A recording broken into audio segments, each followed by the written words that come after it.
Welcome back to our series, 3 Keys to Finding Your Big Breakthrough.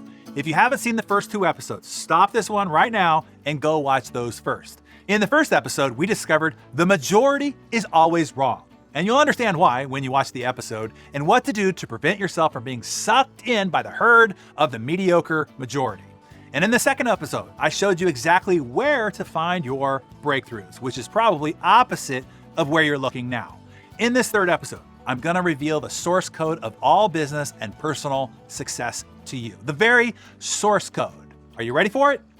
I'll ask you to first take a guess. If you could boil down the success source code of your product or service, or of your business, or of your personal success to one thing, what would it be?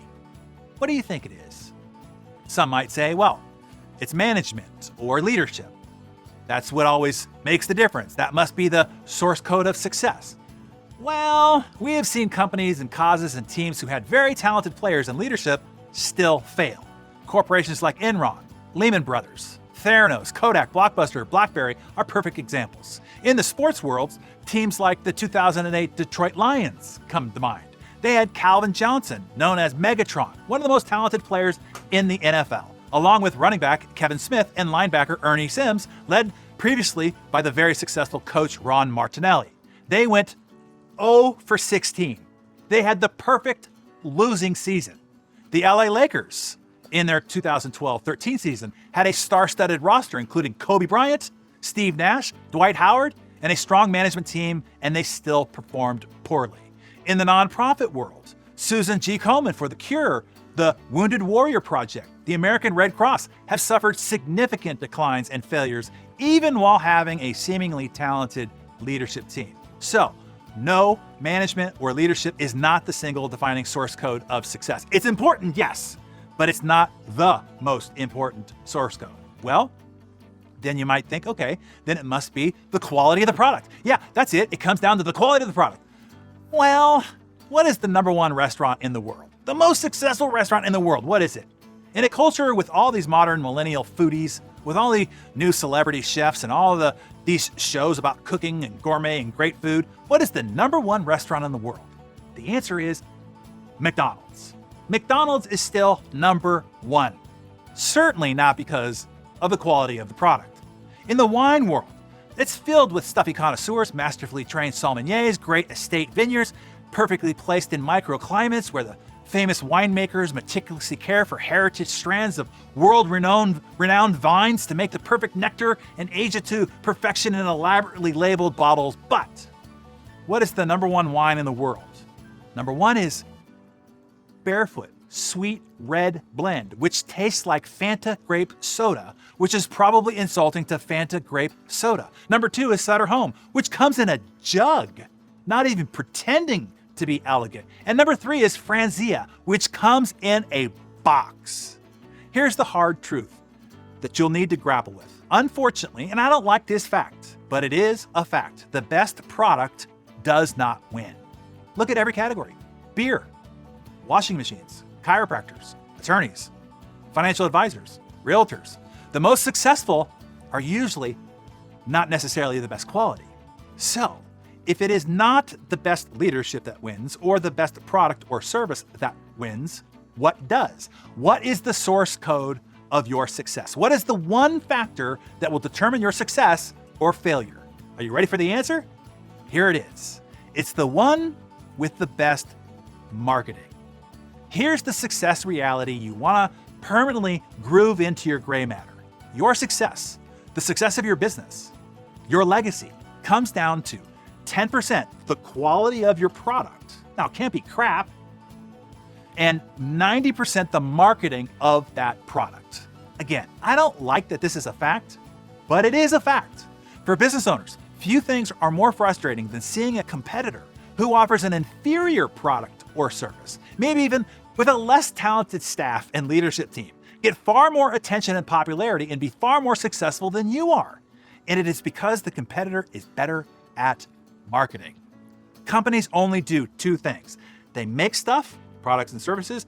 They sell that stuff, products and services. Many of them are great at #1, making stuff, but most suck at #2, selling that stuff. So you gotta make great stuff, yes. Or be the best at your service, yes. But being the best, you could still fail. The problem is, most work the equation backwards. They spend 90% of their time, energy, focus, attention, and creative capacity on the product, the delivery, the service, the fulfillment. But that's only 10% of what's responsible for their ultimate success, hence the gross number of business failures. There have been tens of thousands of revolutionary, groundbreaking products or services that would have changed your life, but you never heard about them, and they failed, they went bankrupt. Why? Because their inventor or operator sucked at marketing. This is true in personal success as well. It's not the best quality person that wins the election.